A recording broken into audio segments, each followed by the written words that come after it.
Wala pa man nakabangon sa nasinating linog ni atong October 16 na usban ang paghahugno sa pipila ka gambalay sa lungsod sa Magsaysay, Davao del Sur, human sila nagrabihan na sab ato sa nitabong linog kaganina buntag.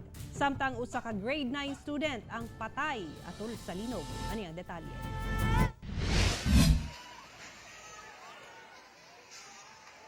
Gitayog na usab ang Magsaysay, Davao del Sur nga tapad lang sa tulunan Cotabato kung asang epicenter. Mas kusog kuno karon ang nasinating pagtayog kumpara sa miaging semana. Ang daghan rog reported initially nga casualty na sa mga schools. Na-report na mo karon ang Kasuga High School. Ang uban nga schools dili pa na mo ongoing pa ang validation. Resulta, natiwasan ang unang nadanyos ng mga gambalay, apan mas daghan ang eskwelahan nga naapektuhan. Kay kasagaran, dunay mga klase, daghang estudyante ang nasamdan.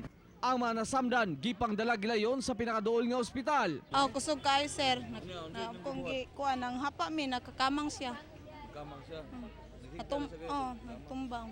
Daghang mga pasyente nag-evacuate gikan sa other na municipalities, then gina first aid lang, pero pag in kaso nga need gyud namo i-transfer sa dako na ospital, amo gi-transfer. Apan, walay swerte ang grade 9 pupil sa Kasuga National High School nga si Jesseriel Parba. Human na taga-kanog debris di ang pagawa silang classroom sa pagtayog. Gisulayan pa og dala ang bata sa ospital, apan wala na kini makaabot pa. Malapit nang makalabas sa exit, pero yung new construction, yung kaniyang kimpo sa taas, parang yun ang nakadali sa kanya, ma'am. No? Ang mga residente, dili na manulod sa ilang mga kabalayan sa kahadlok nga maglinog na pod. Sa karon, nagtulda na sila sa mga kalsada. Noon sa mong balay na? Natumpag sa kuan linog. Dali lang sa musgawas? Diri sa mid, sir. Madlok mo? Mahadlok jud mi. Dili pa matino sa LGU kung unsa dako ang danyos, ingon man mga casualty, kay nagpadayon pa ang rescue operation sa mga bukid nga bahin. Pag-ampo karon ang gipangayo sa mayor sa Magsaysay sa sunod-sunod nga trahedya nga miigo kanila.